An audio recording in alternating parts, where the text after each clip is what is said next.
to see you. Organize and educate, taking over cyberspace. Hey, oh, hi, hey, oh, hi, oh. Hey, oh, hi, hey, oh, hey. Hey, oh, hi, hey, oh, hey. Hey, oh, hi, hey, oh, hey. Hey, oh, hi, hey, oh, hey. Hey, oh, hi, hey, oh, hi, oh. Native people's all I see. All of you indigenous beings, yeah, yeah, reclaim identity. No one tells us who we can be, yeah, yeah. Hey, ha, yeah, oh, hey. Yeah, hey, ha, yeah, oh, hey. Yeah, hey, ha, yeah, oh, hey. Yeah, hey, ha, yeah, oh, hey, yeah. Indians gathered around the room. Sure is nice to see you, yeah, yeah. Organize and educate the whole world, indigenate, yeah, yeah.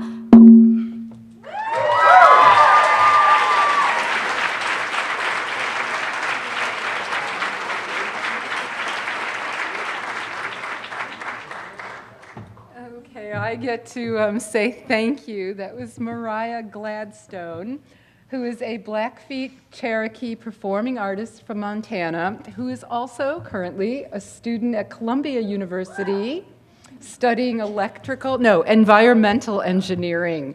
So Mariah, thank you so much. That was just lovely.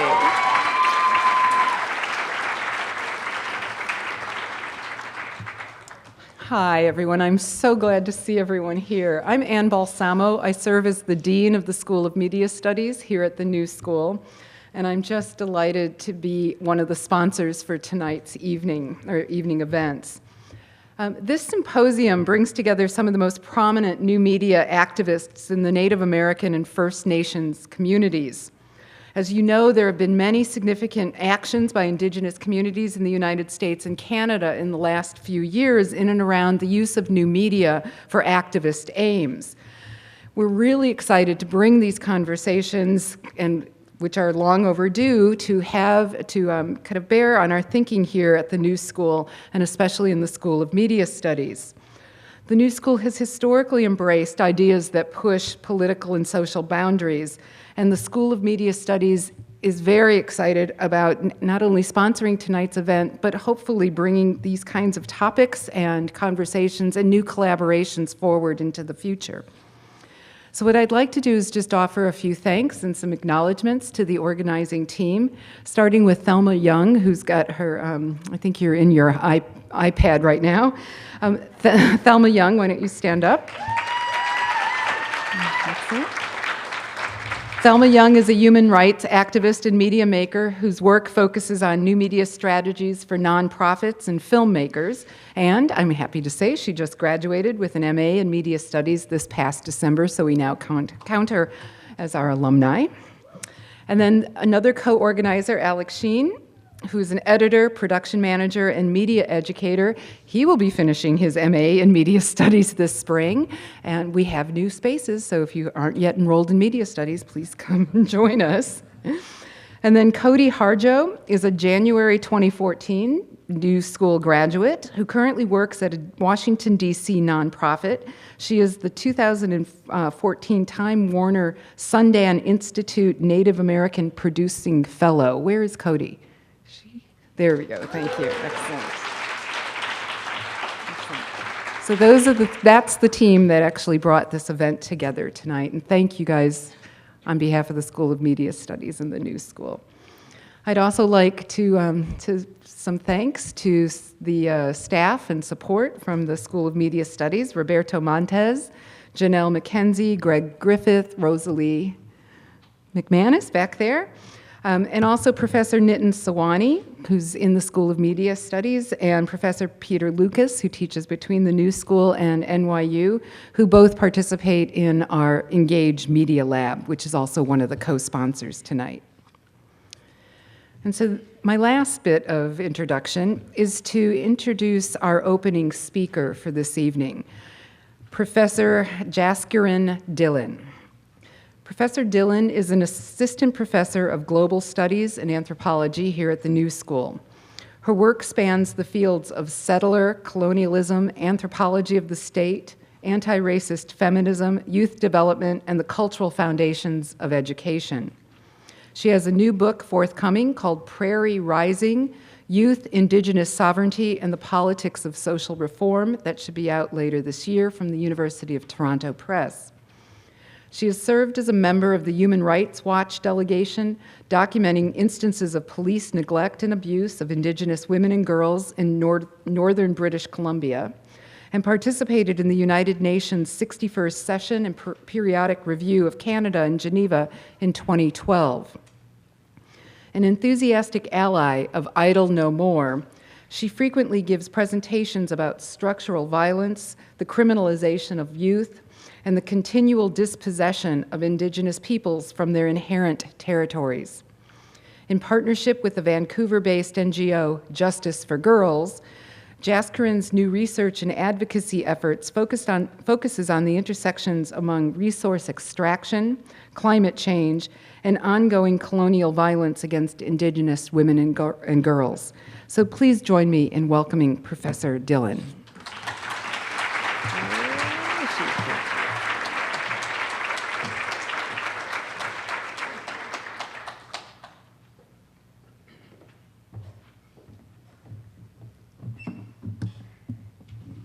So much media gear up here, I just don't want to press the wrong button.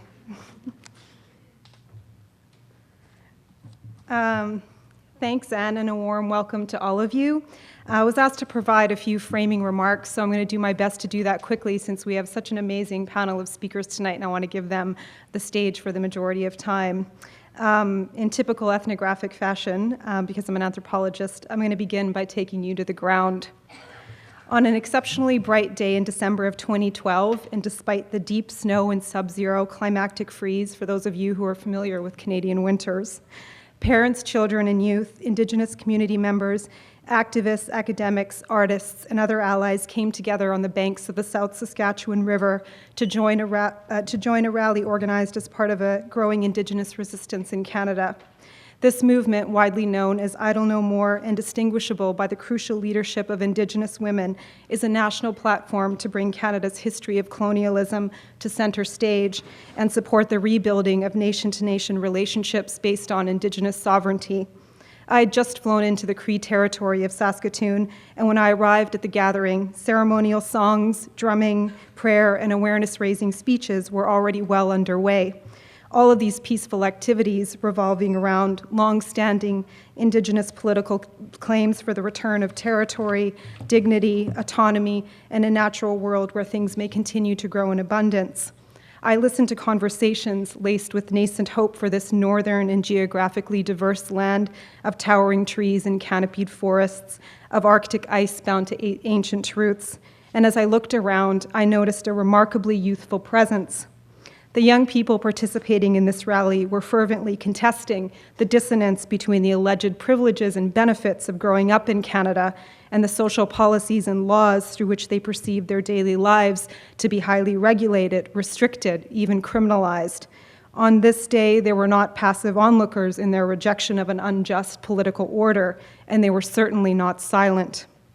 As a conduit for political organizing, Idle No More is raising fundamental, urgent questions about decolonization, ecological destruction, and the tenuous and fraught relationship between the first inhabitants of this land and the sanctioned entity of the Canadian nation-state, although this is applicable to other colonial settler states such as the United States, Australia, and New Zealand. In fact, Manhattan is also Indigenous territory. Originating in Saskatoon, Idle No More initially coalesced around a nationwide interrogation of the legislative omnibus bill C-45, but has expanded its reach to raise awareness with respect to an array of social issues. In doing so, it articulates a framework for political change, positioned both as a counterattack against structural violence and a visionary discourse charting a path towards social transformation. Bill C-45, among many other things, removes environmental protections of a vast number of Canada's rivers and lakes in order to facilitate the nation's economic development, contentiously evidenced in the expansion of the tar sands and the building of a pipeline to carry carbon-intensive oil from northern Alberta to the Texas Gulf Coast for overseas shipment. And this should be familiar to all of us here in the United States with Obama's pending decision regarding Keystone. The Omnibus Bill also includes provisions to bypass important consultation procedures with Indigenous people around resource extraction projects, thereby easing corporate access to ancestral land. Inadequate housing, endemic poverty, ongoing violence against Indigenous women and girls, limited access to medical care in many remote communities, contaminated drinking water and growing environmental degradation, the underfunding of education for Indigenous children and youth coupled with high rates of criminalization, and alarming apprehension statistics for Indigenous children in the child welfare system are a sampling of the additional material stakes surfacing in the rippling tides of Idle No More.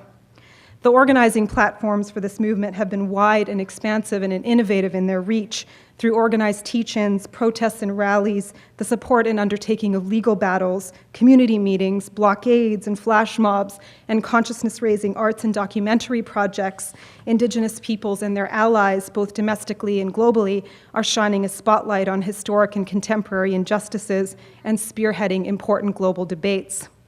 Complementing the specific efforts associated with movements like Idle No More, however, are a host of equally vital forms of political engagement that focus much needed attention on, quote, remixing, reimagining, and revisioning indigeneity, end quote, as one of our speakers, Jarrett Martineau, puts it. Moving against the dispossessing forces and symbolic violence of colonialism, which have sought to regulate Indigenous identity for centuries, creative artists and practitioners are actively advancing an agenda of reclamation that destabilizes state-constructed archetypes of Indigenous authenticity and performance. These creative political practices are contesting stereotypical imagery, racist, sexist, and heteronormative representations of Indigenous people in dominant media institutions, and essentialized notions of Indigenous culture and political identities across the fields of fashion and design, sports, studio art and art history, film and photography, literature, music, and much of what we come to understand as popular culture. Indeed, this important work speaks to the ingenuity and passion of a growing and youthful Indigenous population, navigating exceedingly complex social, political, and economic realities in their everyday lives. What remains consistent throughout all of these efforts, though, and what you will hear about in great detail from our speakers through their respective areas of focus in both Canada and the United States, is a central and generative role of new media. In our current historical moment, new social media in the form of Facebook, Twitter, YouTube, blogs, SoundCloud, and Tumblr, to name a few, has fundamentally altered the way we relate to one another as organizers and activists, how we produce and disseminate knowledge, including local place-based knowledge, the forms of creative expression we engage to interrupt stagnation, apathy, and colonial imagery, our strategies for documenting and undertaking resistance, how we challenge dominant discourses through the making and circulation of counter-narratives, the way we connect across vast and enormous geographic spaces, and the manner in which people from different backgrounds and life experience, age and class positions, race, gender, sexuality, ability, and citizenship status can actively participate in the process of change. There are challenges, of course. It is not as though we can suspend critical inquiry into how these new media technologies are used and by whom, who has access and who doesn't, how dynamics of representation, power, and privilege continue to constrain cultural production and communication. These are important questions to keep asking. Nonetheless, new media technologies are redefining the landscape through which we make meaning of our social world. As we listen, think, and ask questions tonight, I would like us to keep front and center that the stakes of this work are very high, they are urgent, and they matter deeply for many reasons. This is, above all, a call to thoughtful and reflexive social action. And while the distinguished panelists who have been invited here today and who I'm so honored to be able to share a stage with, will speak to the power of new media to embolden change within the larger context of Indigenous politics, the lessons we will learn bear weight across social movements. In fact, new social media platforms have opened up an immensely valuable space for alliance building, and in doing so, have allowed us to adjust the aperture through which we read the world, and in turn acquire a critical sensibility about our shared histories and interdependency. In short, they have reminded us of what is possible through informed collective action that moves beyond the limits of national borders and isolated struggle. Thank you.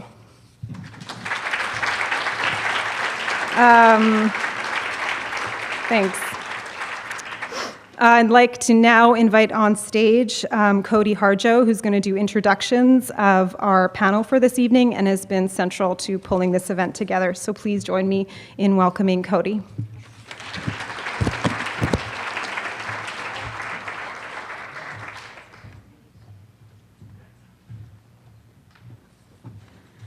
I would like to start by welcoming the panelists to the stage so that we can see you and we know who you are as I start to read your very impressive biographies. I'd also like to make a program note as well. One of our panelists, Clayton Thomas-Muller,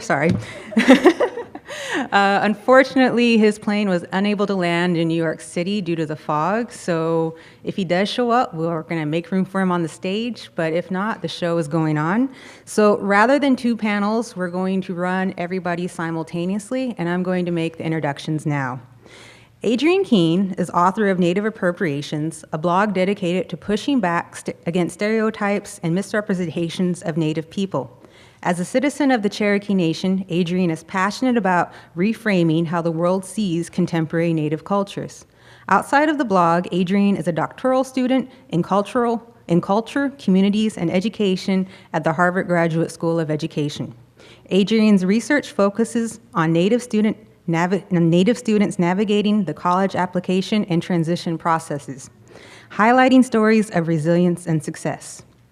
Dr. Jessica R. Metcalf, Turtle Mountain, Chippewa, is the creator of the website Beyond Buckskin and owner of the Beyond Buckskin Boutique, which is based in Turtle Mountain's traditional homeland in rural North Dakota. She has co-curated exhibitions and taught college courses in Native American studies, studio art, art history, and literature. Her current work focuses on American Indian art, clothing, and design from all time periods with an emphasis on contemporary artists. Jarrett Martineau is a Cree Dene scholar, media producer, journalist, musician, and community organizer from Frog Lake First Nation in Alberta, Canada. He is a PhD candidate in Indigenous governance at the University of Victoria and a Fulbright visiting scholar at Columbia University and CUNY's Center for Place, Culture, and Politics. He is the co-founder and creative producer of Revolutions Per Minute, a global new music platform to promote Indigenous music culture. He runs the Decolonizing Media blog, is an organizer with the Indigenous Nationhood movement. Jarrett Martineau is also an MC and hip-hop artist currently based in Brooklyn. Chase Iron Eyes is an enrolled member of the Standing Rock Sioux tribe and founder of Last Real Indians, a media resource for Indigenous content creating the new Indigenous millennium. In 2012, Chase and members of the Last Real Indians launched a social media campaign and raised nearly $1 million towards the historic repurchasing of the sacred site known as Petchala, located in the Black Hills of South Dakota. Chase is a tribal judge, Lakota People's Law Project staff attorney, and seventh-generation fund grant recipient. Let's welcome them.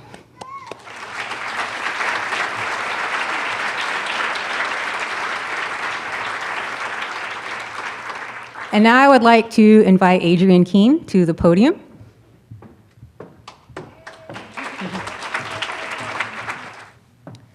Sio Nagata, Adrienne Keene Doado, Chichalagi, Daloniga Adela, Jutla, Ginela. Hi everyone, I'm Adrienne Keene. I'm a citizen of the Cherokee Nation and I'm originally from Southern California.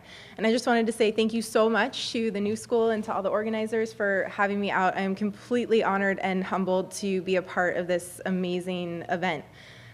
So what I'm going to talk with you tonight is kind of set the stage for talk about representations and how Through my work with my blog, which is called Native Appropriations, and other activists in this area, we've been able to push back of images and stereotypes of Native peoples and make some actual change in those arenas.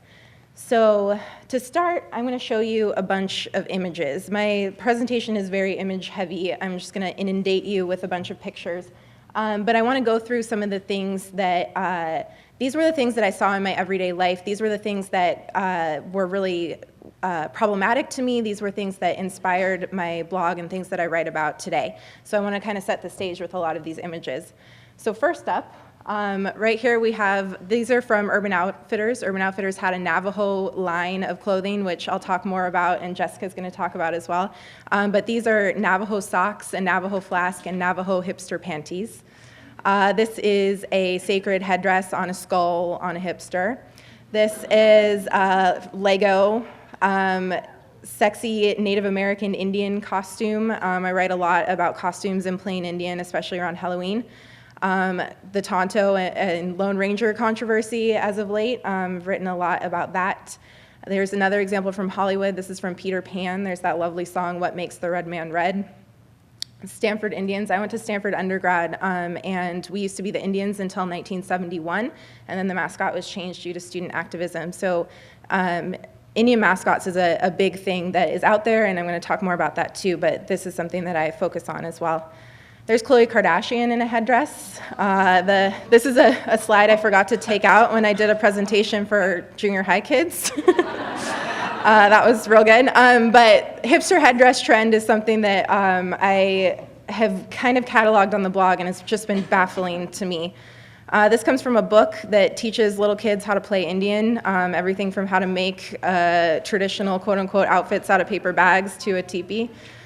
Cherokee red soda, firewater whiskey, a teepee for your cat, baking soda, crazy dentist game on your iPhone, Eskimo Joe's restaurant in Stillwater, Oklahoma, and then this one, because those are kind of silly, but this one really hits home. This is a box of fireworks called Trail of Tears, and it has an image of the Trail of Tears, and for those of you who don't know, that is the forced removal of my people, of the Cherokee, from our historic homelands in North Carolina, Tennessee, Georgia, where we were forced to walk all the way to Oklahoma. So to see that on a box of fireworks is problematic to say the least. And this is something that has popped up more recently too in the sports world.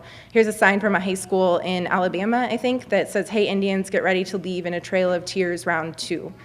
So as you can see, these images are everywhere, and they cross kind of every realm of pop culture, of media, of things that are just in our face constantly. And when I went to undergrad, when I was out in California, I was lucky enough that our campus had a really great Native community. It was big, it was really supportive, there were always other Native folks around. And we also host one of the biggest powwows on the West Coast, so there's kind of a knowledge, at least around campus, that Indians actually exist and that we're a part of the campus community and that we're real people and that all of those sorts of things. And when things would pop up, the administration would swoop in and would support the Native students.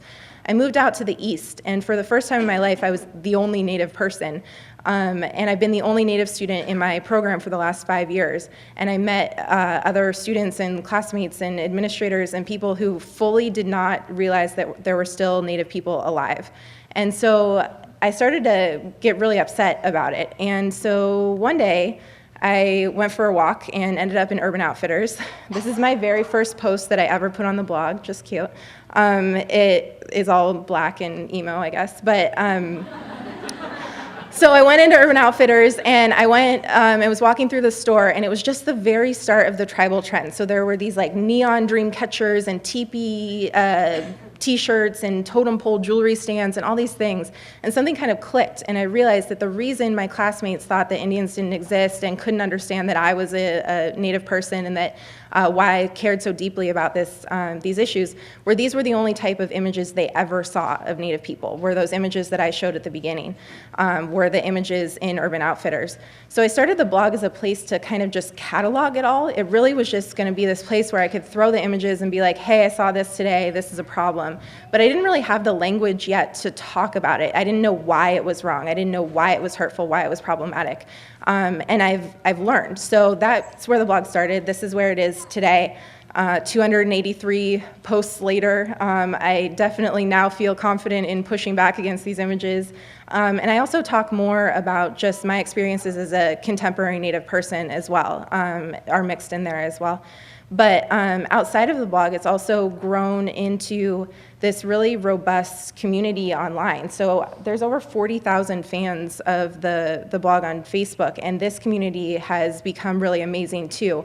So when you have all these people who are interested in issues of representation, are caring deeply about the ways that Native people are represented, then when something happens, we can mobilize that support and things happen and change happens, and it's really exciting. So I'm gonna fly through like 10 examples really fast just to show you some of the things that in the last 4 or 5 years, I guess only 4 years, I've been blogging for 4 years, have happened. So to start, there's that Urban Outfitters case that I showed you, the panties and the flask. Urban Outfitters had over 24 products named Navajo, and the Navajo Nation actually owns trademarks on the word Navajo associated with clothing and with garments. So they sent a cease and desist letter to Urban Outfitters and were like, hey, you can't use the name Navajo. And that got picked up by social media, by the internet, and kind of went viral, and there were news reports about it everywhere. And Urban Outfitters came back and said, you know what, we don't really care. Navajo is kind of a generic term, and it's been something that's been cycling through fashion for years, so we're not gonna do anything about it. So then the Navajo Nation said, well, here you go, here's a lawsuit. So that's a really interesting example of the ways that social media was able to draw attention to this, and this is still something that is working its way through the court system now. Then Gap had this lovely shirt that says Manifest Destiny across the top, and when this got posted, social media kind of exploded and people are really upset about it, and the designer tweeted out, Manifest Destiny, survival of the fittest, which was probably not the right thing to tweet out. So then everyone, again, got really upset. There was a lot of tweeting, of emailing, of posting, and then Gap pulled the controversial shirt and issued an apology. No Doubt had a video called Lookin' Hot, and it was up for just a second before everyone was like, hey, maybe you shouldn't dress up as Indians and ride around for your music video, or maybe you, Gwen Stefani, shouldn't dress as a Native woman and be chained up and pretend that there's violence happening against you. Like, these are things that are really, really problematic for our communities. And within a day or so, No Doubt pulled the video down and issued an apology.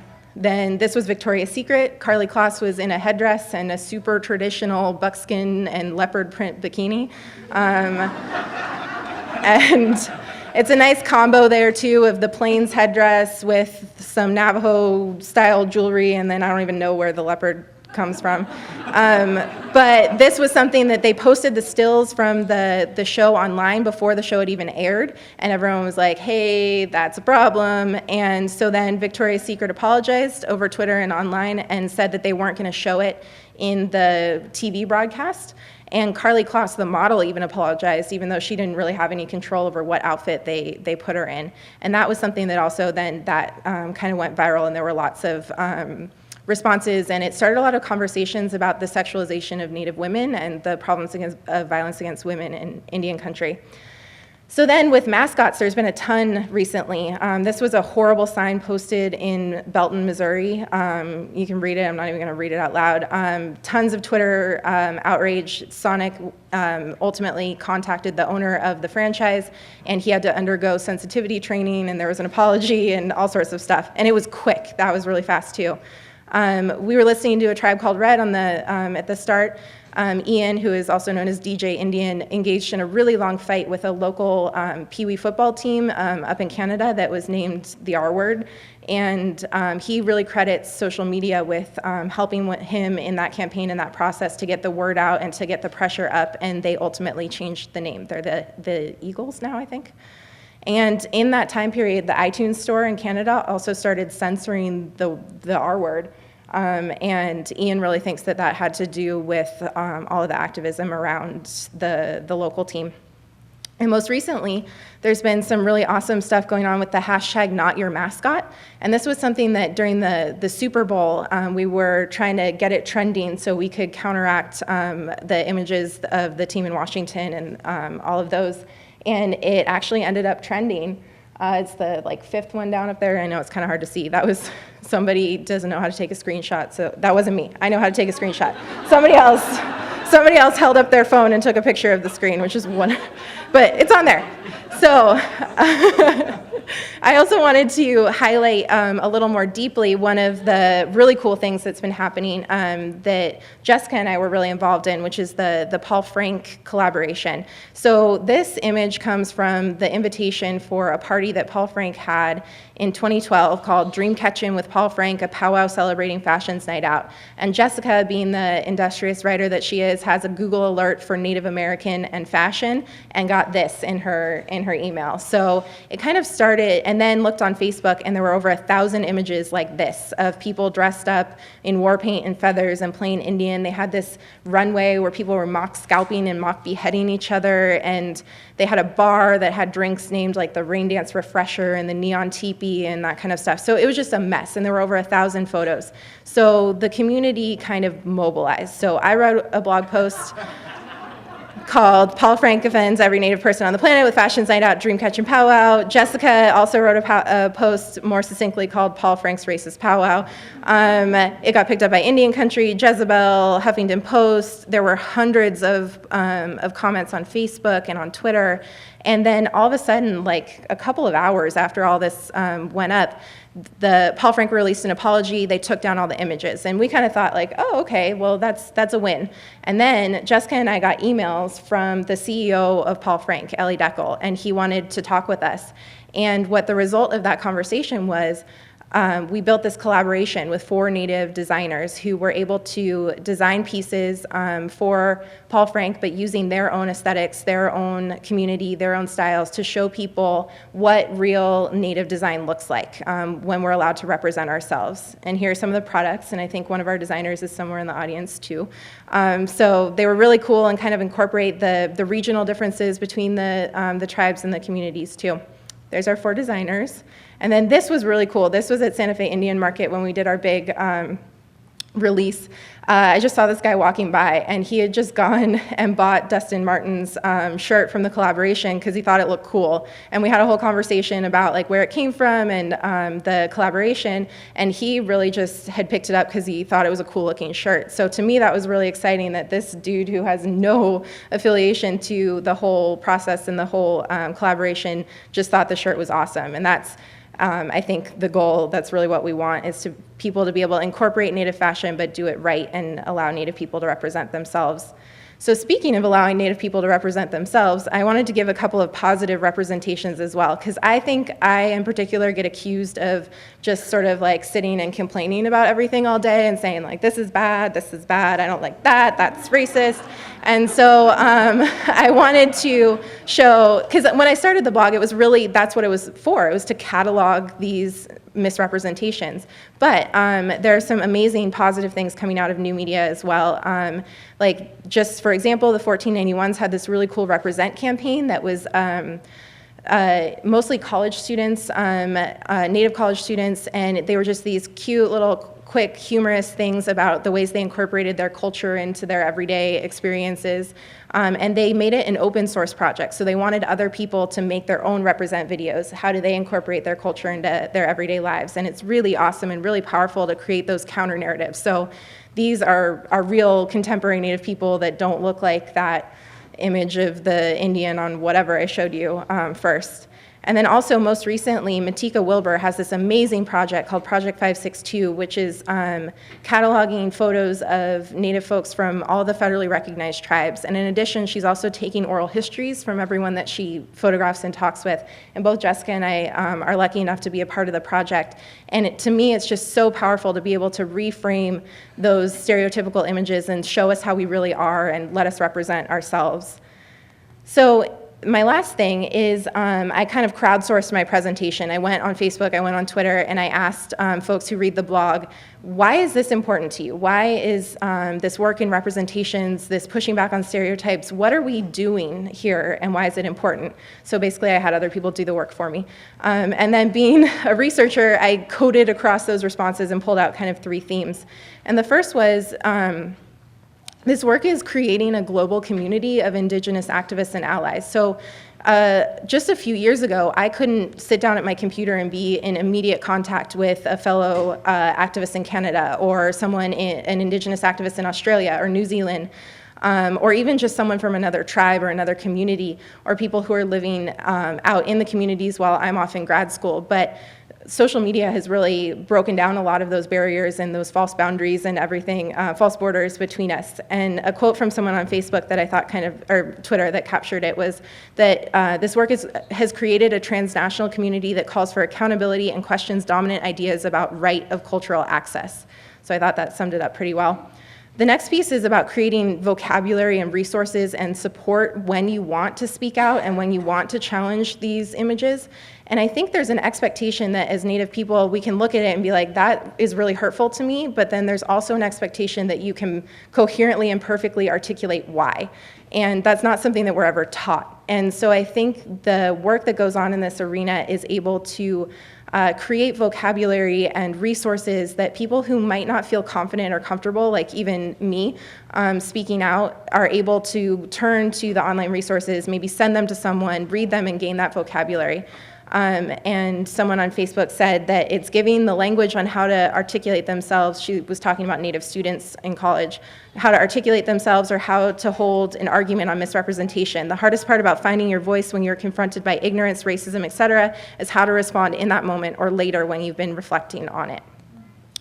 And then finally, I feel like it's creating challenges to deeper issues of white privilege, colonialism, and power. So it might look like we're debating baking soda, but the reality is that these images are so representative of the deeper issues around white privilege and colonialism and power. And so these images offer an entry point to those conversations. And even for me, it's been such a learning experience to be able to say, yeah, that image is problematic, not just because it's a stereotypical representation of my people, but because that is a vestige of colonialism, and we need to interrogate that, and we need to move past that. So someone on Facebook said, it helps me as a settler recognize my privilege and begin to understand how to be an effective ally. So much of being a settler entails the desire to appropriate indigeneity. So with that, I will wrap it up and turn it over to Miss Jessica. So Wado, thank you.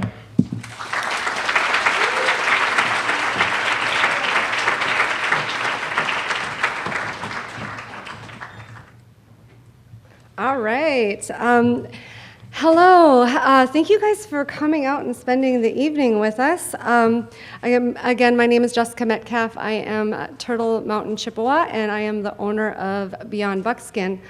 Today, I just want to share with you a little bit about why Beyond Buckskin got started, how it expanded, and then some of our challenges and successes.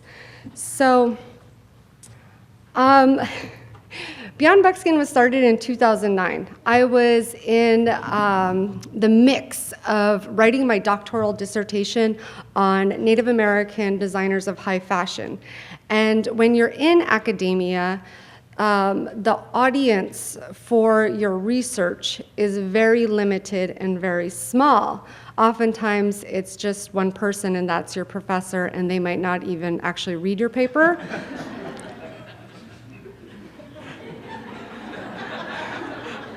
I just remember that this is live streamed. I really need to watch what I say. And I had a huge problem with that because I was finding a lot of really cool things. I was interviewing the designers themselves. They were sharing their stories with me. They were sharing their struggles. They were sharing their successes. And they were even handing over their personal pictures, images, or brochures, so that I could be collecting this archive of information about the Native American fashion movement from the 1940s to the present. And I wanted to get this information out to a broader audience, and so I launched a blog. It just made sense to me at the time. And just like Adrienne, mine had that awesome black background, white font. So this is my first blog post. It's called The Path, From There to Here and Into the Future. And it was published in August of 2009.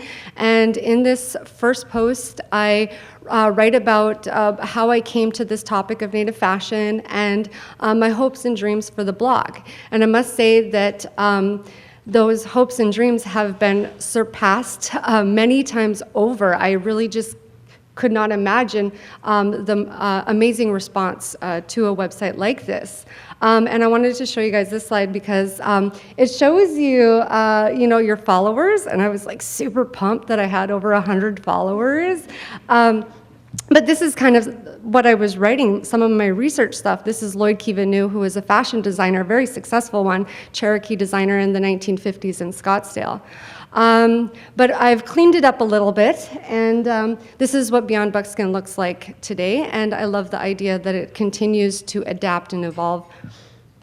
But what I do, and I'm so happy that Dustin is actually here. I wasn't expecting that, so he gets to see himself on the big screen.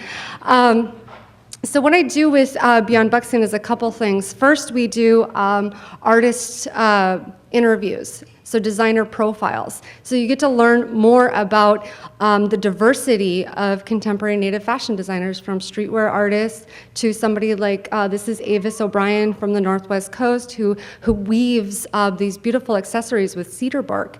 And then somebody like Natalie Waldman, who is Dene from the North Territories, way far north in Canada. In addition to doing artist profiles, and you can then through these interviews learn what the artists think about their own work and what they think about Native fashion in their own words. I also do posts about historical or traditional clothing, and I love this example. This is one of my favorite examples, and it is of a Plains men's warrior shirt from the late 1800s. And what I love about this shirt is that it forces us to think about warriors as also artists and historians, because they painted their personal feats in battle on their shirt, and these personal feats then later would go on to become community histories. And there's two sides to this shirt, on the left and the right, and on the right are images of pipes. And this is the amount of times that he carried a pipe into battle. And it might sound weird to carry a pipe into battle, but a pipe is how we smoke the sacred tobacco, and that's how we communicate with the sacred world. When you are a pipe carrier, you are in charge of the sacred or the spiritual safety of the war party. Pipe carriers were the first ones to go into battle, and oftentimes they carried no weapons. And they were the last to retreat and make sure that the rest of the war party retreated safely. On the left side, you can see these anthropomorphic figures, and they have one leg coming down, and you can see their little foot kicking out. And this is to represent how many times this shirt wearer, how many enemies they killed in battle. And they're represented with only one leg because that means that this person will no longer walk on this earth. This person is dead. And I would love to only talk about the contemporary Native designers, the historical stuff, but I can't because there's stuff like this that keeps popping up. And Adrienne can't be the only one who is critiquing this stuff. Adrienne can't be the only one talking about this stuff. We need many, many people talking about this stuff. We need many people critiquing it. We need many people thinking about this stuff. So on the left is Jeremy Scott, his collaboration, his collection for Adidas. And he basically ripped off a totem pole by a wood carver. of the Northwest Coast. On the top right, Oprah Winfrey and Ralph Lauren. This was during Oprah's final season, and I joined the rest of society in being so sad that she was leaving, but I guess she didn't really go anywhere, so I was like obsessively watching all of her episodes. It's a really dark time in my life. And in this episode, so this is a formal critique that you can read up on the blog. She is talking to Ralph Lauren, and I see her as this strong, powerful, successful black woman, and she's just cooing over Ralph Lauren and just, praising him, calling him the epitome of the American dream. This is very problematic because Ralph Lauren has built his empire off of selling the native as they stand in front of one of his teepees. And the problem with that is that if you think about him as the best example of the American dream, it excludes us from that story, from that narrative. It actually turns us into objects that can be sold, commodified, consumed. And then I also do these really fun, well, I think they're fun, posts, like 20 signs that you're a Native American-inspired hot mess. And these posts, these lighthearted posts, are actually the ones that garner the most kickback. People get really mad at me for, advising that they don't wear crotch feathers. I'm just trying to help you out. There's the crotch feathers in case.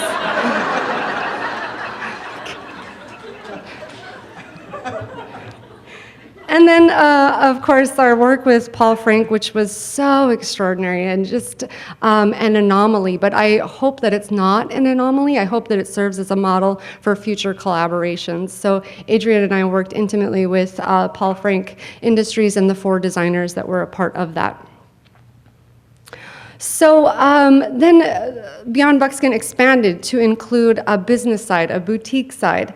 And that was coming out because in 2011, when this really kicked up with the Urban Outfitters stuff, and I was also joining in that chorus of really going after Urban Outfitters, but I was also saying that instead of buying these native knockoffs, buy the real thing, buy from Native American designers.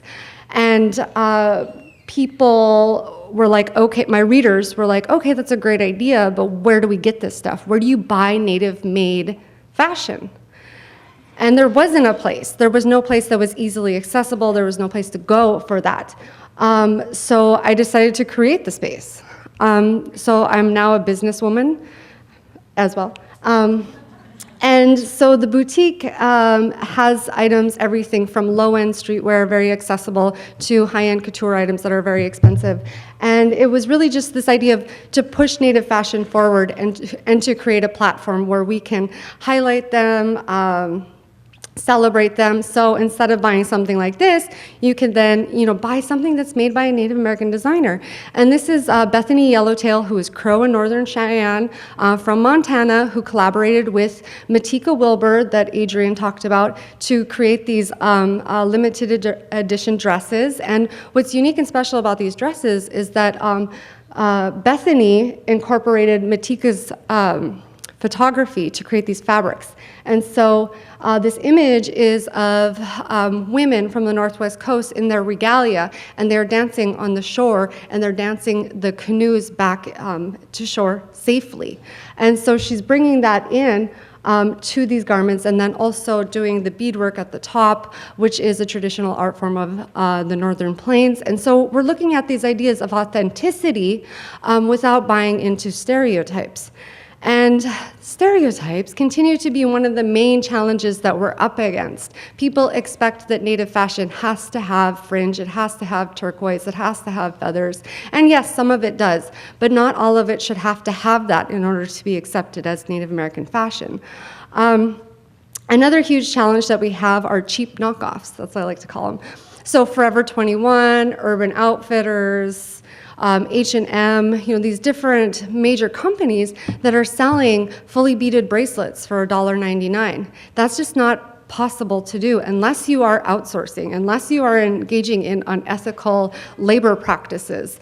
And so what we're asking people to do is to think of their purchases, wherever you go to spend your money to buy your stuff, to think about that as an investment. Do you want to invest in a company that is outsourcing and creating very problematic situations of labor problems, unethical business, or do you want to purchase from an artist and promote those ideas of creativity, uniqueness, rarity?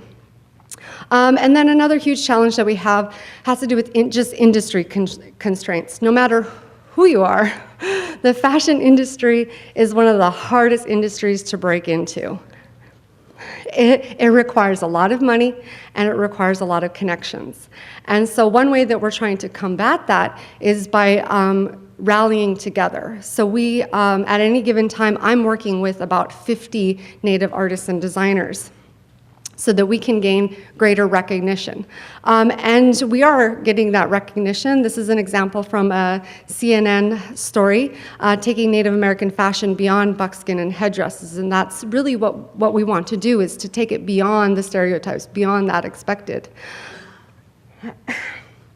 Adrienne and I were also included in an article for Elle Canada, which is an extraordinary, I really, even 2 years ago, there's no way that I thought that we would ever be recognized in a platform such as that. CBC News Canada continues to support what we do with Beyond Buckskin, so we are this international company. InStyle magazine covered the Paul Frank collaboration, so we continue to do collaborations mostly with Native programs, but also outside of that because it's important to do that. And we've been able to do more events. So this is from a fashion show held in California last summer. This is Consuelo Pascual, who is Navajo and Mayan.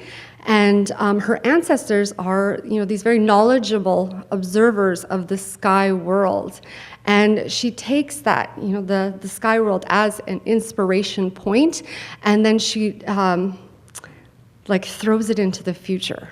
And she makes these really amazing dresses. And we've also been able to do more photo shoots. We shot our first lookbook. We already shot our second lookbook that should be coming into publication very soon. This is Martin Sensmeyer, who is a Native model, and other things. He's not just a Native model. But he's wearing quill work. So quill work hair ties and necklace medallion. And we sell porcupine quill work on the boutique site. This is an artistic practice that predates contact. It predates beadwork. It is one of our most ancient art forms. And when you purchase something like a pair of porcupine quill work earrings, you are supporting the continuance of those traditional artistic practices. It is something that is unique to Native North America. It's something special here, and I think it should be supported.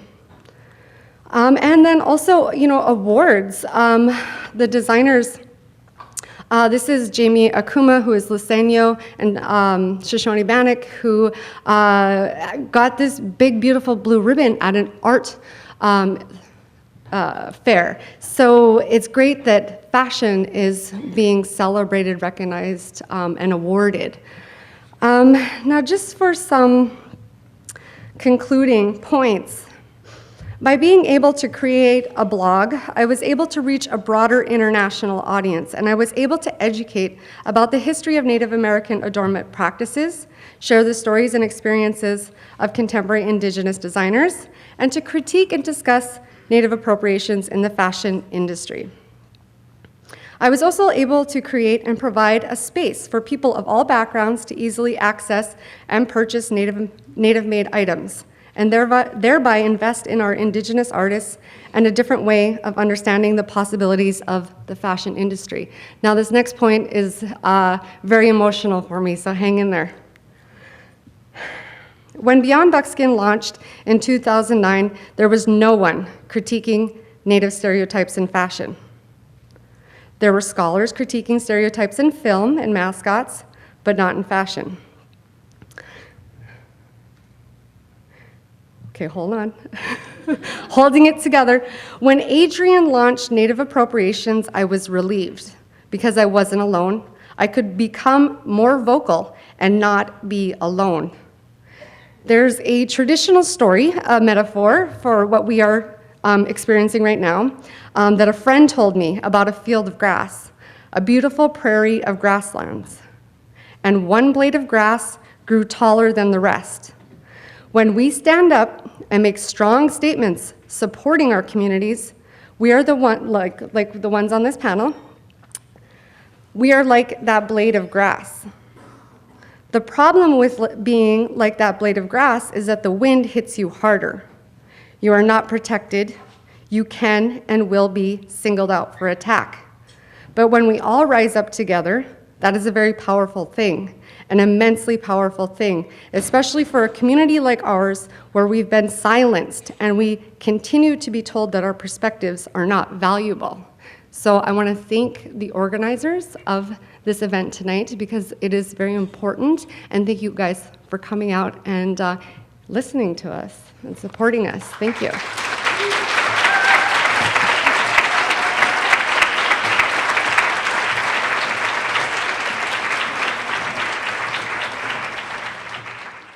I'm Cree Dene from Frog Lake First Nation in Alberta, just on the border between Alberta and Saskatchewan and Canada. First of all, I just want to acknowledge the Lenni Lenape and other original peoples of this place. And I'm very grateful, very honored, and very humbled to be able to be here and share the stage with all these other wonderful people. I also want to give it up to our brother Clayton, who has been in a day-long, crazy series of transit mishaps trying to get from Ottawa to New York. I know our thoughts are with him. I wish he was here to be a part of this conversation, and maybe he'll come drumming down the aisle here right at the very end of the night. Yeah, singing I Don't Know More songs. There's a couple of things that I realized just since I've been up here, and I have a million slides, so I probably shouldn't give like a long-winded introduction before I get into the millions of slides, but there's a couple of things that I think are important that I really just realized since listening to the other speakers that are here. And one of them is the fact that we're having an event like this that I think even a few years ago we wouldn't really have been able to have. That there's a particular time that we're in that's about a real reemergence and a real reassertion of our people that's producing all of this new media, this new artistry, this new culture, which is amazing. I mean, and if you look at like Last Real Indians, the work that I've been doing, and the blogs, I mean, we're only talking about a few years here that you guys have been doing this work, and that we've all been doing this work.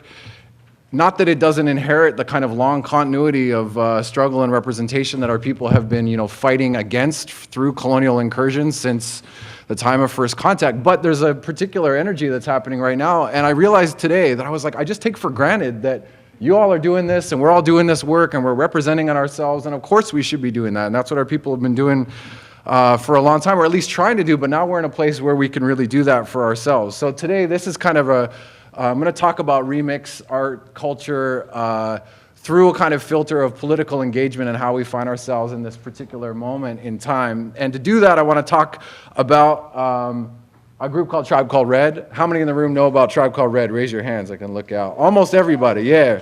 So I wish they could be here with us tonight. And this is a quote, I believe DJ Indian said this, but I'm going to just take this as a quote from all of them. After what happened in the last 100 years, the simple fact that we're here today is a political statement. As First Nations people, everything we do is political. And it's from an interview that they gave sometime last year that they decided to include in the liner notes of their most recent record, Nation to Nation. And I'm using Tribe Called Red as a kind of a bit of a framework for the talk that I'm going to give tonight, not only because they are as ubiquitous in Indian country as they are, but because they're a group that's really found a way to break out of the kind of confines of serving sort of only one really specific and localized audience and really find a huge audience for their work and their music. And in part, they've done that through the kind of work of remix that they've been able to incorporate. And I see this sort of current running through a lot of what's been said already tonight and through what I'm going to talk about tonight, specifically through music and through media production. And the quote from Tribe Called Red that I started with, to me, this is a neat kind of pairing with a quote that's been referenced a lot in recent scholarship and in almost any native talk about artwork, which is from Louis Riel saying, "My people will sleep for 100 years, and when they awake, it will be the artists who give them back their spirit." And I don't know if he necessarily was anticipating that what that would be the electric powwow that Tribe Called Red have brought to us and to the dance floors. DJ Shub, DJ Indian, and Bear Witness playing here at the Art Gallery of Ontario, and you guys heard the music on the way in, and many of you are already familiar with what they're doing. A combination of, for the most part, powwow music, different forms of traditional music, often intertribals. They have access to a whole catalog of powwow and native artists called tribal spirit music that they're allowed to sample from at will. And in turn, they incorporate it obviously with electronic dance music in many different forms. And part of their own reciprocity with the work is to then gift the artist whose work that they remix back to a remix that they can then release with their own work. So it kind of is this like nice synergistic quality between the work that they make. But I want to talk specifically about this quote because I think it's a sort of an orienting frame for thinking about what's happening right now. We're coming to a time now where our community has become very strong over a short period of time, and we're starting to represent ourselves and be able to take control of our image. It's an exciting time. I mean, it is. But specifically, I want to pull from that 4 elements. This is what I think a lot of Indigenous media work is really seeking to do. It's about building community. It's about really asserting our strength. It's about taking charge of representation, which of course flows into different forms of control. And in the work that I do, specifically, these are the kind of like fundamental elements of a lot of the work that guide both the academic work that I do, the political organizing work that I do, and the media work that I do.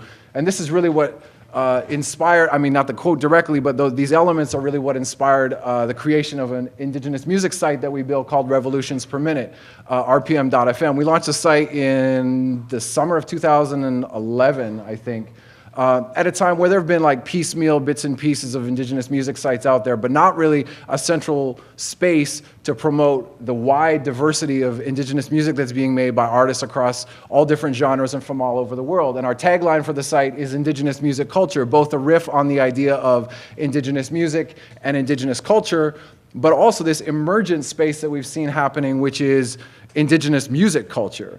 It's this culture of us all making and creating together. So this is the website. We have a bunch of different Indigenous music news, downloads, interviews with artists, a podcast series that does interviews across a wide variety of geographic locations and also topics, a massive artist database. And one of the most interesting things for me has been, since we've had the site up, not only this like incredible growth of creativity among Indigenous musicians and artists who are finding our site, who are contributing their music to our site, who are enjoying the fact that we're featuring their work, but we're like rediscovering ourselves and really recognizing ourselves. And that was a big part of it. I wanted this site to be something that my pitch to artists joining up was an Indigenous music site that you wouldn't be embarrassed to be affiliated with. And everybody was like, oh, okay, I get it. Yeah, I'm down. I get it. All right. Cool. So like it's a simple kind of a point, but there wasn't anything like that. And so we're like, we got to create this. We got to celebrate ourselves. So on the one hand, it's an inward-facing work that's about cultivating that relationship with one another, recognizing one another, and celebrating ourselves. And at the same time, saying to people that don't know that there's this wealth of creativity happening in our communities, look at all the crazy, amazing music being made by Indigenous artists that you had no idea existed. And we want to show you that. Yeah, you might have heard of Tribe Called Red. Did you know that there's 100 other artists doing work that's in a similar kind of vein? So really, just reiterating the point that I've made already, I see, and these are not to be sort of totalizing or try to create a single model for what Indigenous media is or should be, but these are the work, I think these are really the essential elements of a lot of the work that we're doing across the variety of different platforms that we're working within. But there's a thing that always gets in the way of that. And there's a political reality that we are engaged with by virtue of being Indigenous peoples, asserting ourselves in the ways that we've been talking about, and I think that the previous panelists talked about as well. So everything that we do is political. Everything that we do is already informed by the fact that there's a background, and in many cases, a foreground of a political, a social, a cultural, a spiritual experience of being colonized people, of being dispossessed of our lands, of our territories, of our lifeways, of our forms of creativity, all the string of the long list of forms of social suffering experienced by our people in an ongoing way. So Indigenous media, Indigenous cultural production, Indigenous art and creativity is always a contestation of that. Even when not explicitly stated, it's always working in some capacity at addressing this constant reality that we're facing. It's working to address the reality of the need that we have to decolonize. And in part, I see the recent political emergence of our people through things like the Idle No More movement that if Clayton does make it through those doors, he can talk to in a little more depth and length. I've been involved in doing organizing with the movement and its various offshoots and permutations since it came about last winter, and I appreciate the words that Joss offered to us as a kind of framing for understanding that part of this political reality that was with our people. You can see some of the drummers there. I don't know how to work the pointer. Yeah, in there. Some drummers in the middle. That it was a political move. It is a political movement. It's also a deeply spiritual movement. It's also a cultural movement. It's bringing our songs and dances and our culture into spaces like the middle of a shopping mall on Boxing Day, interrupting the flow of capitalism in its most, overt spaces. And so indigenous media is really working, and I think cutting across both cultural forms of expression and also political forms of expression is navigating this contested space. And indigenous people, we always find ourselves at this intersection. And we're in the midst of holding this space in tension. On the one hand, of needing to resist these forces of incursion, these continued forces of dispossession, of racism, of appropriation, and so on. And on the other hand, what we're advocating for is the resurgence of our people, the resurgence of our nation, the resurgence of our ways, our forms of expression across all these different platforms. And so for me, one of the ways that I see us navigating that is with another version of the and I'm going to get to a little bit more of that comes out after. And that's through the idea of remix.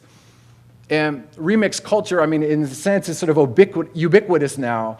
It permeates all of our, particularly social media, new media platforms in so many ways that you can just grab a song, rip the audio from a YouTube, make your own version, and put it back up again 3 seconds after it was released is a different point in terms of the kind of continuum and access to the tools and the platforms that we have. But I see indigenous people particularly working with this idea of taking these pre-existing materials and combining them into new forms as being fundamental to our work of both resistance and asserting resurgence. It's a kind of a particular moment that we're in where we're trying to attack and counter all of these negative representations that have happened to us and do something with them, take them and transform them and make something new, create a new language out of it, while at the same time reaffirming those elements of our cultures that are central to who we are. So I just use this as a quick example, a great one. Sonny Asu, his piece Coast Salish, Enjoy Coast Salish Territory, which I love both for the fact that, it's taking an obvious logo that everybody in the world knows, but it's this sort of double-pointed thing of saying, you're not acknowledging that you're on Coast Salish territory, and you should be, and also you should be, enjoying it. It's a pointed barb kind of back at the fact that there's a lack of recognition, and a great piece. And there are many artists that are working in various forms, and I would suggest that certainly some of the things that we've seen tonight, even in terms of fashion, and then as it extends to politically, we're remixing narratives, we're remixing stories, right? Our world and our work of storytelling is in part about extending the concept of remix beyond just strictly the kind of aesthetic understanding. And in that respect, I think why it's deeply political is because of at least three, there's many more, kind of central aspects of what remix is and how remix functions. It's reflexive, it reincorporates, it looks back and forward simultaneously. It allows us to kind of take stock of those ways that we want to counter and also those ways that we want to move forward. And it's recombinant. It takes these different elements and puts them back together in new ways. It refigures what's possible by virtue of what we've been left with. Part of the legacy of colonization that we experience in an ongoing way, and I'm thinking of Linda Tuiwai-Smith, the Maori scholar, and saying this, is that one of the deepest parts of the experience of colonization is fragmentation. Our people, our families, our nations have been fragmented and spread across all of Turtle Island, and in many cases, have been dispossessed of where we were, right? So part of the finding the way back is about reassembling those pieces. Part of the work of remix and recombination, reclamation, is about bringing those pieces back together. And in that sense, then that work is deeply political because it is about regeneration. It's about reclamation that serves a political purpose, about the regenerative power of doing this work. So the re's come up a lot in indigenous media. We are responding, we are reacting. There's a necessary part of that. One of the kind of critiques, obviously, especially of kind of clicktivism, armchair activism, indigenous mobilizations, and I think broadly political mobilizations that are filtered through the kind of deeply hypermediated spaces that we operate in now, is that they're only reactive, this sort of armchair activism that's only in response to. But I guess partly what I'm trying to talk about tonight, and especially filtered through the arts and through media, I see is really a proactive part of that as well. That is about reclamation of the way that we represent ourselves and revision and so on. This is kind of like a continuum, right? This is a continuum of the work that we're trying to do all the way through. And I want to just sort of finish a little bit with a couple of examples of some projects that I think are doing good work in that capacity. Some of them have been mentioned already. The 1491s. How many of you guys know about 1491s? If you haven't, go to YouTube and check out their videos. They're doing amazing work. Kimiwan Zine is a zine out of Saskatchewan, a combination of poetry, writing, art, politics. They do a lot of really, really interesting work representing ourselves in our own voices. On the top right corner is the Vancouver Indigenous Media Arts Festival, whose actual tagline can remix, reflect, resonate, remain. Again, taking a lot of representational things and reworking them in new forms and really giving voice and vision to a lot of contemporary Indigenous media makers. In the bottom right corner is a Beat Nation exhibit. You guys know about this exhibit? Beat Nation is an exhibit specifically focusing on art, hip-hop, and Indigenous culture, and looking at Indigenous culture as a form of hip-hop and vice versa. And again, not strictly in terms of aesthetics, but in terms of a deep understanding of a culture of remix and a culture of our own forms of reappropriation that are about reworking these narratives in the way that I'm talking about. It's been a really, really, really popular traveling exhibit. Started as a small show in Vancouver at the Grunt Gallery, has migrated out in Toronto, in Montreal. I think it's going to Halifax next. I'm not sure. It's on the move. If you get a chance to check out the artists that are involved and also with the project, I think it's a really, really interesting one.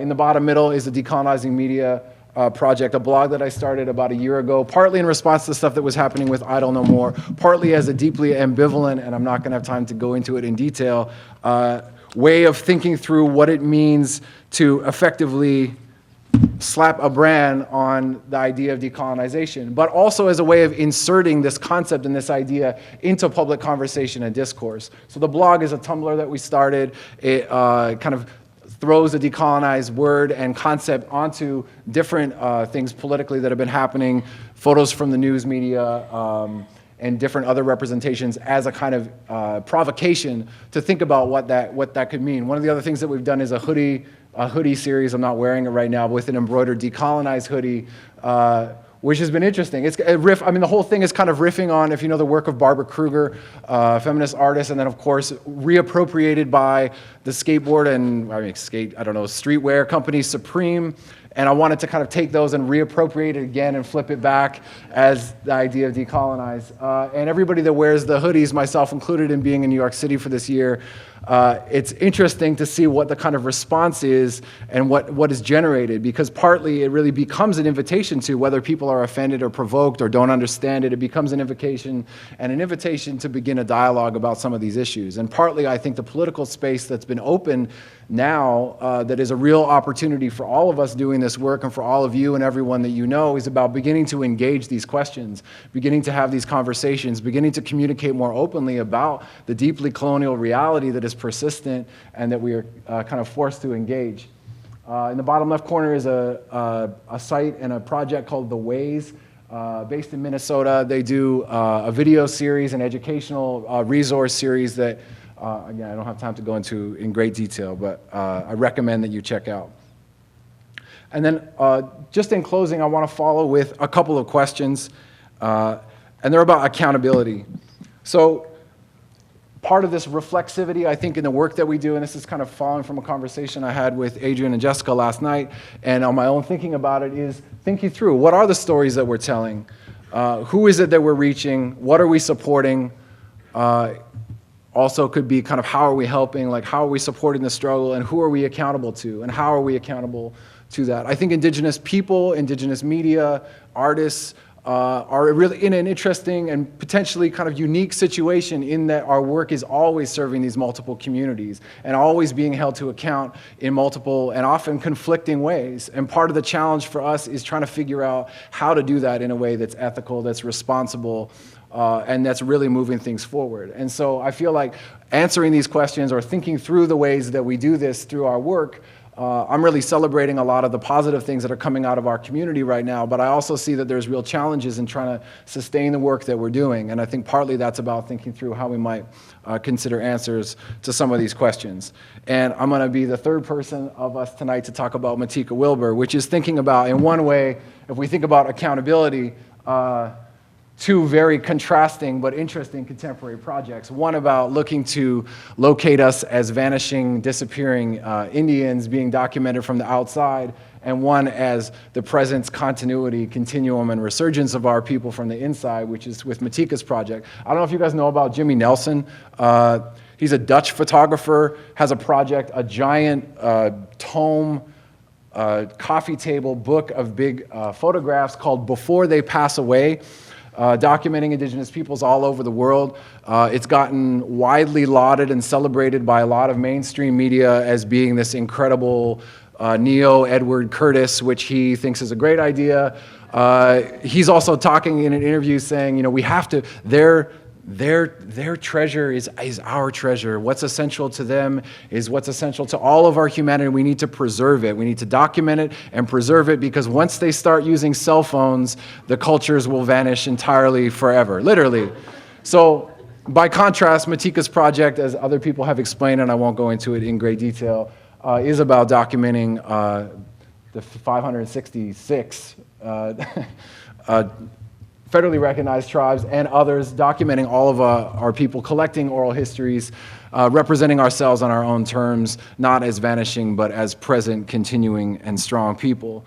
So all of this is to say, for me, and this photograph and the image that's beside it is from an ongoing protest, but at least the height of a protest that was happening in Elsipogtog First Nation among the Mi'kmaq people in what is known as New Brunswick in Canada. This is in October. A massive amount of RCMP were called in to police what were a very small number of peaceful protesters against fracking in their territory. And I say this because, for me, this is a photograph that was taken by a journalist seconds before the RCMP and the police marched over and started pepper spraying, attacking, and arresting everybody. And this photo got sent out on Twitter, and literally within the same 24-hour cycle, there were countless versions of this that were circulating across social media in various forms. And there is an inseparability and a deep level of integration and interconnection between the art that we make, the media that we produce, and the political struggles that we're involved in. And I think there's a necessary level at which we need to think about those things as part of this ongoing continuum of struggle. And I really thank you for the opportunity to be here, and I look forward to the questions. Hi. This is projects that I work on.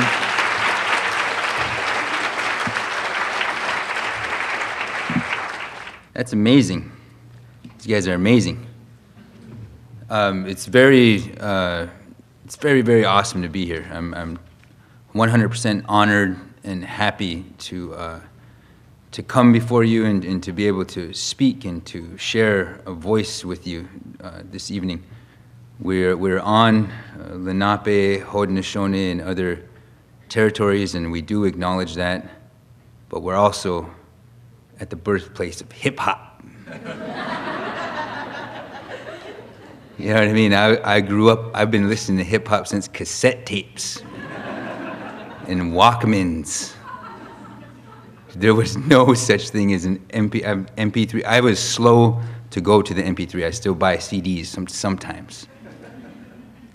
My name is Chase Iron Eyes. I'm from the Northern Plains. I'm Lakota, or Seven Council Fires is what we call the whole lot of us. Sioux is another term that the world knows us by. And I started a Facebook in 2009. That's when I regret the day somebody sent me an email, so-and-so wants you to join Facebook. Right? So I signed up. And with, it didn't take too long, maybe a couple years, before I realized that Native people, Indigenous people we've always had this intellect, this perception, this epistemology, maybe a living epistemology, a way to get along in the universe. And we weren't really communicating that. We were doing what everybody else does on Facebook, and what Facebook wants you to do on Facebook. They want you conduct yourselves as consumers. And that's what Facebook has become. That's what social media has become. They just pay attention to what you click, what you like, what you share, what your buying potential is, and when your buying potential time is. That's kind of where social media has come to. And as Indigenous peoples, we have a huge responsibility to correct that and to balance that and to make sure that what we do online is meaningful. And I didn't know all that stuff when we started our site in 2012, January 1st, 2012. That was 18 years after the Zapatistas had asserted themselves as independent in the world. And that was in 1994, if some of you remember that. They're still there. They're still in Chiapas doing their thing. They've got their own schools down there, and they're existing as indigenous peoples there. So we wanted to launch on that date to honor the Zapatistas. And so we did, and when we first created it, it was going to be like this, like a think tank. That's how I envisioned it. I thought, I'm a lawyer. I know that, nerds, we can rely on nerds. Whenever I come to New York, the only place I want to go is Staten Island. You guys ever heard of the Wu-Tang Clan? That's the only place I ever want to go. They got Statue of Liberty, Ellis Island, Empire State Building. Take me to the Wu-Tang Clan. But why am I talking about Wu? Oh, nerds rule everything around me, right? Everybody, I guarantee you, everybody in this room you're a nerd. But you're somebody that we've got to rely on to push whatever indigenous media is. We're the people that are going to push it, and we're going to co-create this reality. I better skip this slide. I'm just going to be on this slide the whole time I'm up here. Okay, these are some of the things that we've done, and media it moves fast. We're living in a digital age. Binary code, zeros and ones, the whole bit it's real. It's real. I don't know if a byte of information is real, but what digital media and what the digitization of media is doing to human beings is real. It occupies space, it occupies consciousness, it changes the way that we conduct ourselves. And for indigenous people, I thought, what is traditional media? What was our media before contact? And what media is the communication, the method or the means and the content, whatever gets communicated to human beings, to societies. For indigenous people, our media was song, it still is song, dance, oration, storytelling, animals, plants, birds, the seasons, dreams, your dreams. Those were things that were communicating, and they still do communicate to human beings.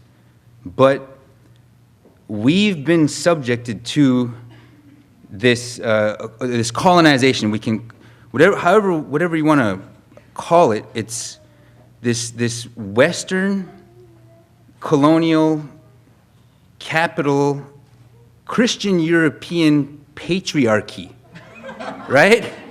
Something like that. That's the worldview that is pushed everywhere.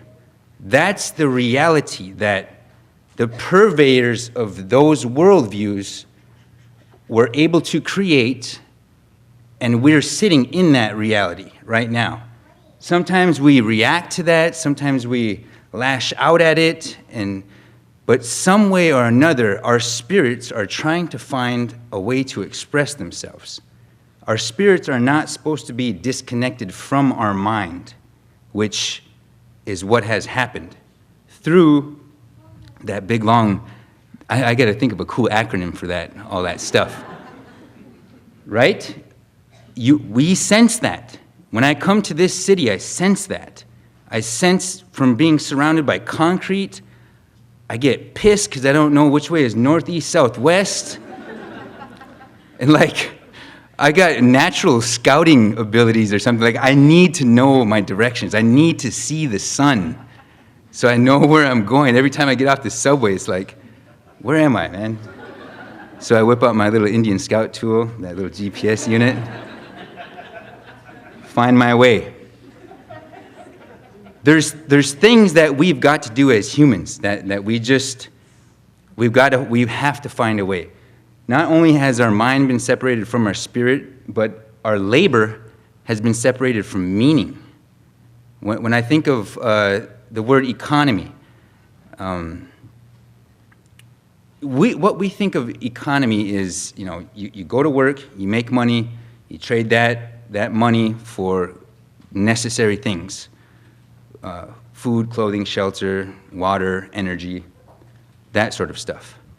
Well, with indigenous people, and indigenous doesn't mean brown people that live in the Western Hemisphere. Indigenous means any set of humans, now this is just my own little freestyle definition here, any set of humans that are receiving gifts and instructions from the natural, what we call the natural universe. This is what indigenous peoples are.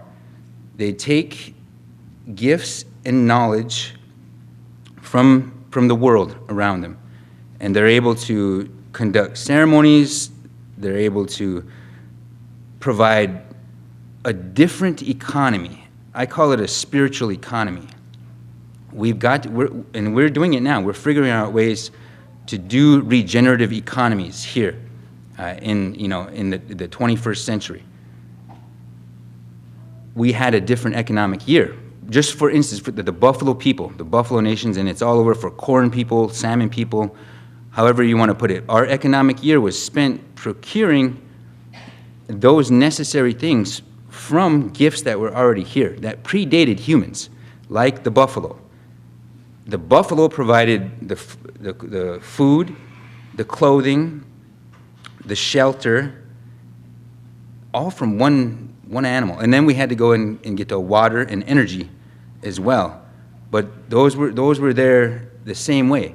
And now with the economic system that we live within, I think the big word for it is neoclassic. Neoclassic economics. That's a cool, fancy word. How Adbusters describes that set of concepts, I guess. But that's the kind of the short, real freestyle history. But when I listen to us talk, everything is informed by that logic of capital and that big long acronym, and we're trying to constantly create something else, something new from that, and we're always responding to it. So for me, it's just a good exercise to be aware of that. And that's why we created the site. The site, I mean, I don't, it's not that I don't pay attention anymore, but we've had over maybe 150 maybe different writers and maybe 100 different nations, in North America, South America, Africa.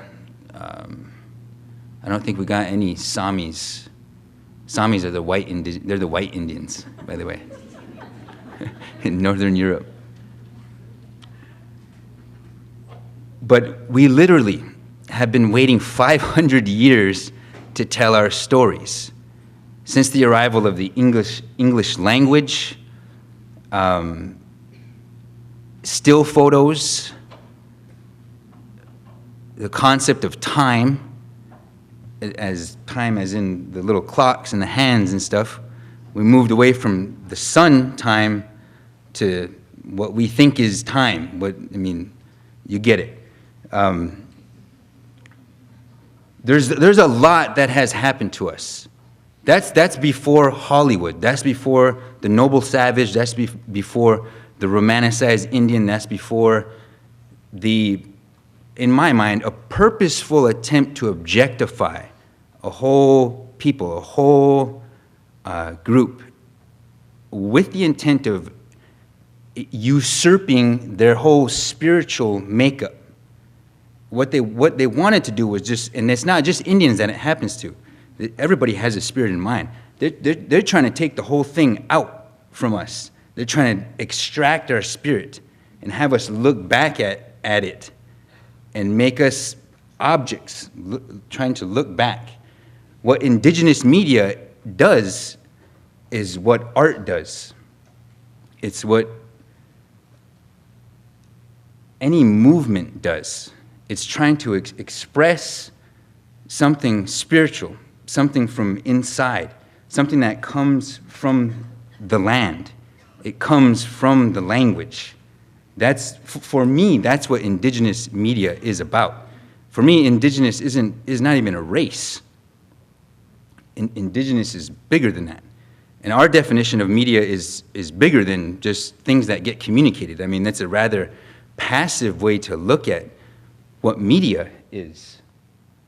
Let me just finish that thought. I'll come back to it. But media is not a passive thing. We cannot be passive in making media, in creating content.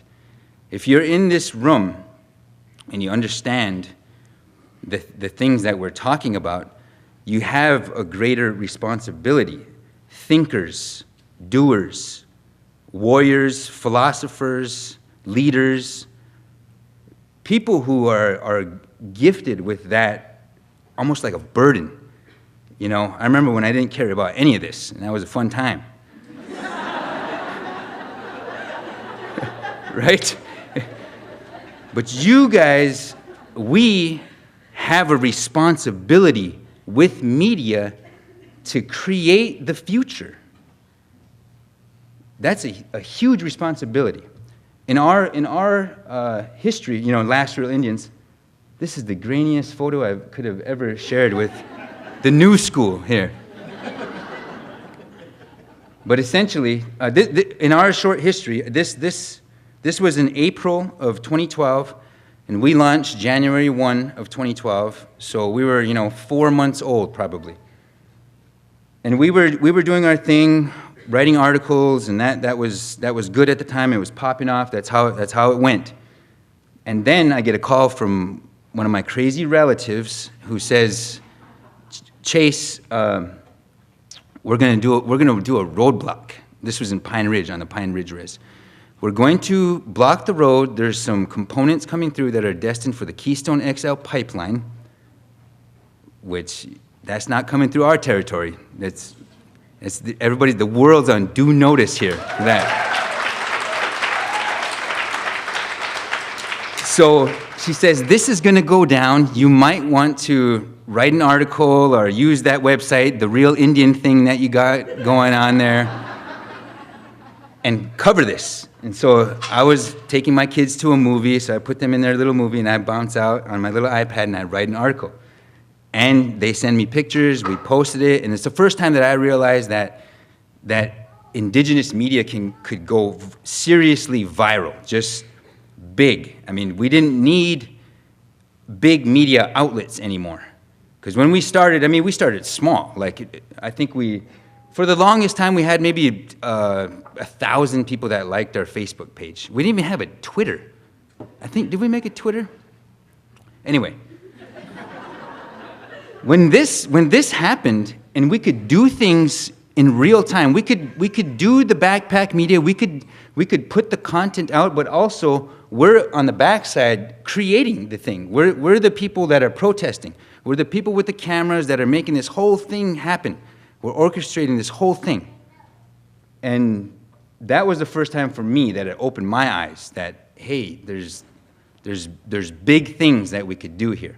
And we see how big it gets with Arab Spring, with the Occupy movement, you know, we're in the heart of what the Occupy movement was trying to do, and I laud the Occupy movement. We indigenous peoples have got to merge with people that are seeking reality, because that's what, to me, that's what Occupy is. It's this response to this logic of capital.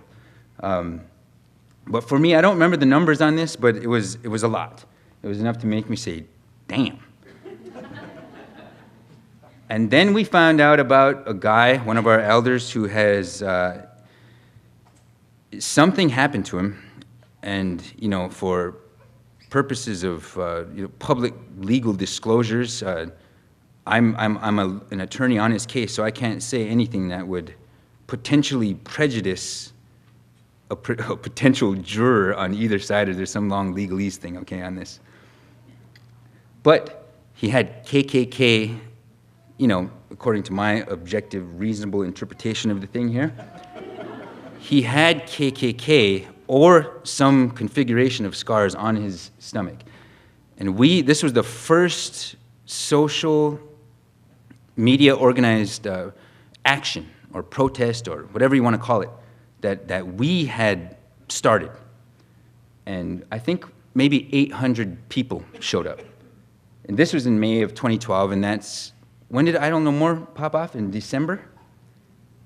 Idle No More just took it to the next level. I mean, we have amazing potential as creators of our own content. And Adrienne and Jessica really did a swell job on this. I don't think I really have anything to add there, except we were concerned about the origin of those leopard print panties. I think that's indigenous African couture. Kidding. Here's another thing we did that's local. I mean, local to New York. My friend DJ Two Bears hooked up with the artist called JR. That's his name, JR, or that's his character. I don't even really know what JR really is, but if you've seen around town, they've got these huge installation art. That DJ's eyes right there are about as, you know, twice as big as this whole stage, and they're just laid up around town. There was a big one in Soho, and my big mug was up there as well, down by Worcester and Grand, I believe it is. But it was another way that indigenous media was reaching out, and fortunately we were able to make connections through our good friends, JR, that's JR on the right, holding the broom. This is, that's Saul guy, he's another guy around New York. This is the first time in my life I realized I spelled Sitting Bull wrong. Strike me down for that. I'm Hunk Papa, Sitting Bull is Hunk Papa, and I just spelled his name wrong, okay. This was when Idle No More kicked off, and we were taking over spaces, we were just controlling the narrative. We were coming in thousands in the numbers and taking over these spaces and just expressing ourselves. And they pasted this in France while JR was doing a different project out there. I just thought it was amazing. The movement really garnered help from around the world. This was the first thing that we did. We realized we could go viral, but when we did this campaign, I don't know if any of you remember it. It seems like a while ago, but it was 2012, right? The Peshla campaign, and we barely. I remember shooting the video that you had to put on the Indiegogo site. Shot that in the basement of my little dingy office, the thing that's an excuse for my office with papers strewn all about, with my iPhone, you know. That's how I shot the video, to do it. And in the first campaign, we raised about maybe $340,000, I think it was. And Peshla is a sacred site in the Black Hills. It's connected to Lakota cosmology, which a lot of our indigenous cosmologies, that's what they're connected to the stars. Peshla is a certain site among, 6, 7 others that during different times of the year, during different seasons when the constellations change, the stars literally line up and with things that are on the earth. I'm sure other indigenous people still have these ways of being in the universe. So we wanted to, as crazy as it sounded, we wanted to buy stolen property, right? The United States stole this land from us, just straight up. There's another popular indigenous media thing, got land, thanking Indian. Remember that? Got land, thanking Indian? Well, for us, it's not, don't thank us, just give it back. We manage it better. At least give us the sacred sites back. You can still come there as tourists. In the first campaign, we had about 11,000 different contributors around the world who, in my mind, I mean, for a person to consider the concepts that land is sacred or sites are sacred, that's one of the, for me, that's true, that's a hallmark of true civilization. That's what civilization is, besides being compassionate with each other as human beings. For us, that's what civilization is. And for 12,000 people, over 12,000 people from around the world, probably 20 different countries, to contribute to this effort to say, hey, we want to help you protect this sacred site, and we want you to prolong your ceremony and your instructions that you've got to do there. It just blew me away. It still blows me away. We had amazing help producing this video, but because we don't do things with a whole lot of forethought.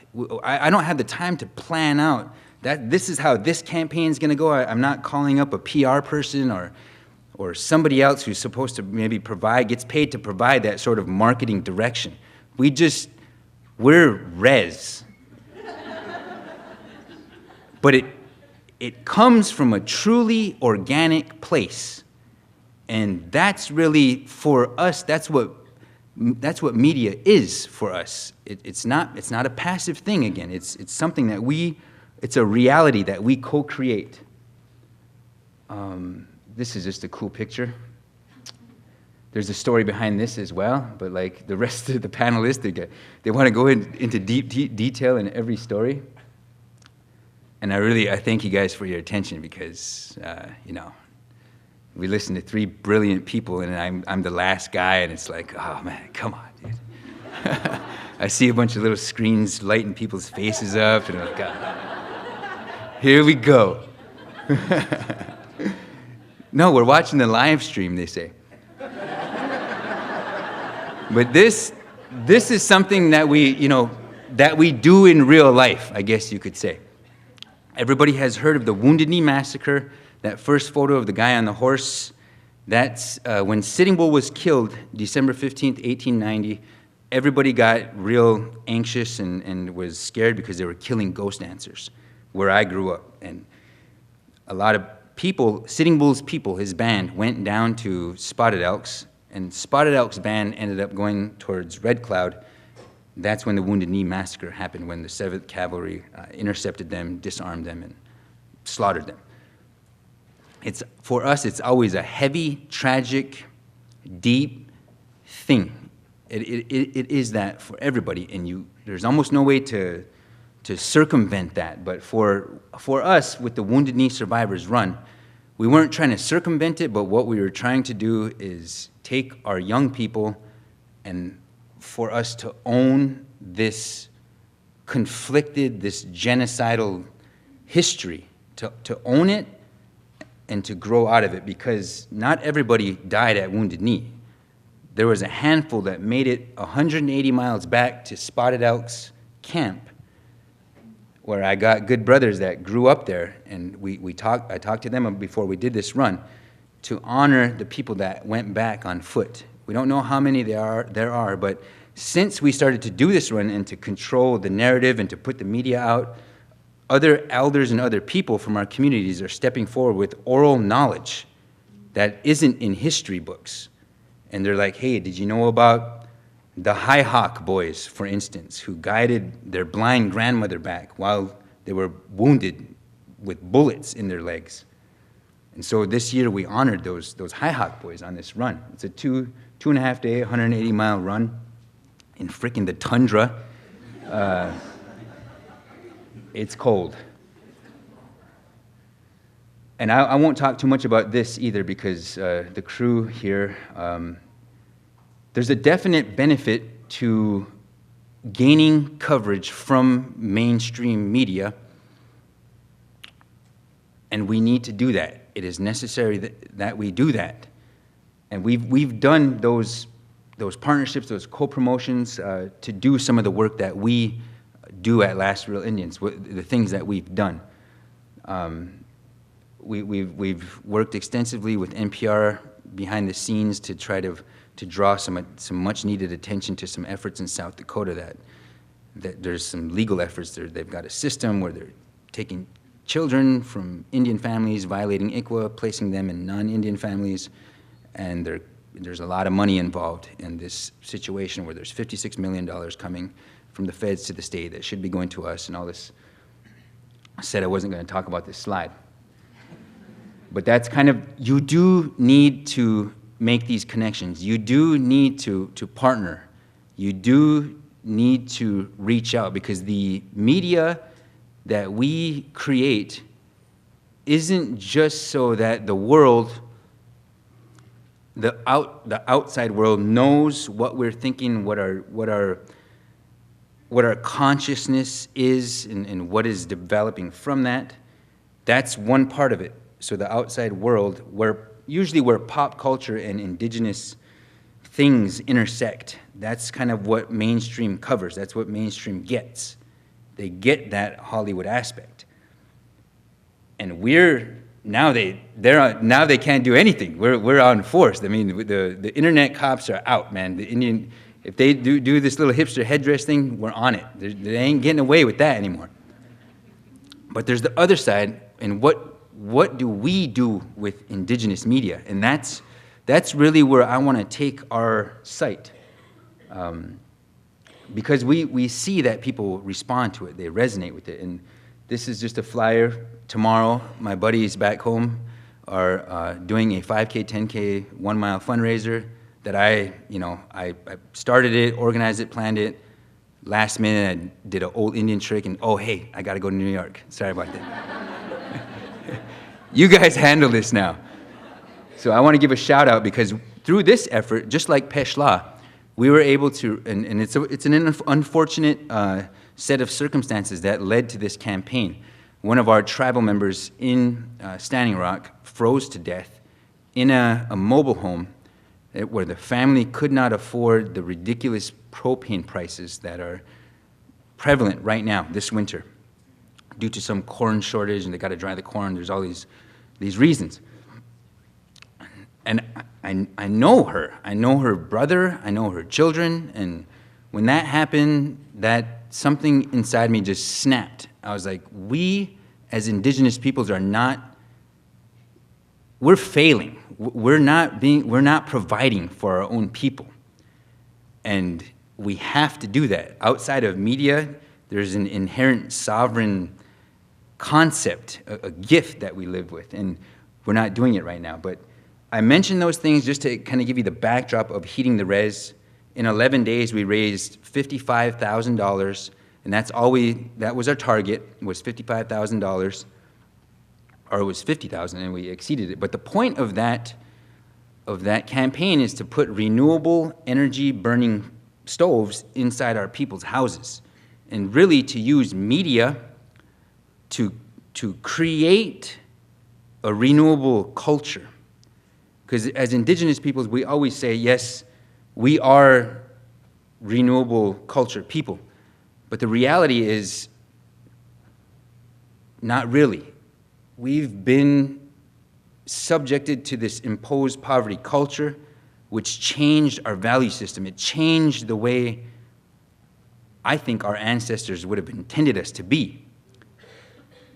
We are not victims.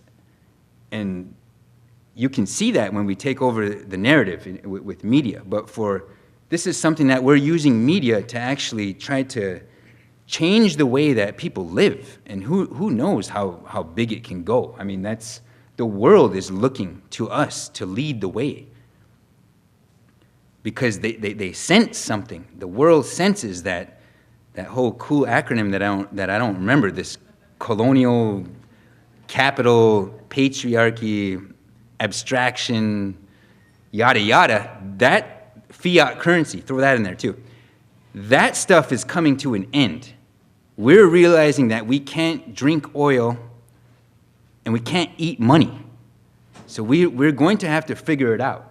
And indigenous content creators and indigenous peoples have a very, very important role to play in that. And that plays along with this slide. I mean, this is a photo of, I don't know how many buffalo that is, but the buffalo, of course, they suffered one of the greatest genocides in history.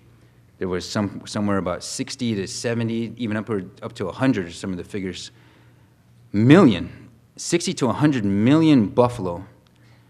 And at the turn of from the 18th to the 19th to the 20th century, there was like 1,000, 1,200 buffalo.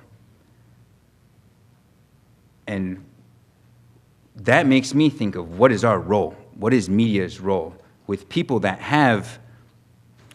realize that there are these things that we've got to try to change? What is our role? What is our role today in the meme culture, where our attention spans on Facebook, on Twitter, on Tumblr, on Snapchat, on Vine? What's next? Every so often, they have the next thing that comes out where human beings is taking over our space. And it's getting shorter and shorter. When we first released Last Real Indians, I mean, the articles were 800 to 2,000 words. And that's a long time to sit there and read, okay? And it's just getting shorter and shorter and shorter. You I bet if you ask any one of the three up here, their most popular material on their platforms is the short, simple, catchiest, maybe even most offensive image. That's not by accident. There's a meme culture that's pervading. It just gets shorter and shorter. And it loses substance every single time. It's not cool. So for me, the point of indigenous media is to get us sharing again. Like Mariah, when she came up and sang the song and shared that space and broke the plane for us. That's what song does. That's what storytelling does. That's what running does. That's what swimming does. I mean, just making Mother Nature your homepage. That's really what I want media to do, so we can start sharing humanity again. Because we have to figure it out. And dreaming big, make no small plans. For me, indigenous media has a role to play in returning the whole of humanity, returning the planet to a true civilized way of being in this universe, a respectful way to implement a regenerative economy and realize this respect relationship that indigenous peoples have with the universe, with the sun, with motion, with Mother Earth, with the first spirits that were here. For me, that's what media is. Media is that big. That's our responsibility. And we are truly living in exciting times. They're prophetic times. There's crazy energies happening right now in the world, if you pay attention. And everything in the media is kind of designed to get you to not pay attention. We get bombarded with 3,000 advertisements every single day. And we've got to fight back, and I know we have the right people. I want to thank you for your time, because I'm getting tired of hearing myself talk up here.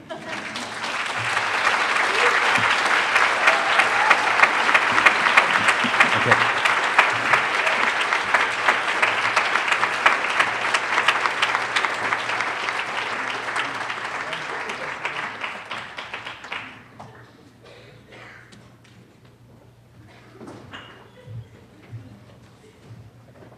Okay.